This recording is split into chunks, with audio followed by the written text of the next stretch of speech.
ఏ పూజకే పువ్వు రుణమై పూసిందో కాలానికే తెలుసగా ఆ కాలం కనుమూస్తే కలగా చెరిగేది జీవితం ఒకటేనగా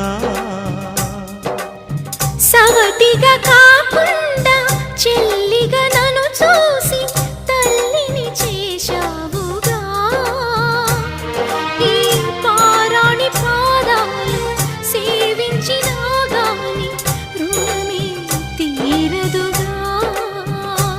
ఇది కలకాలమై ఉండగా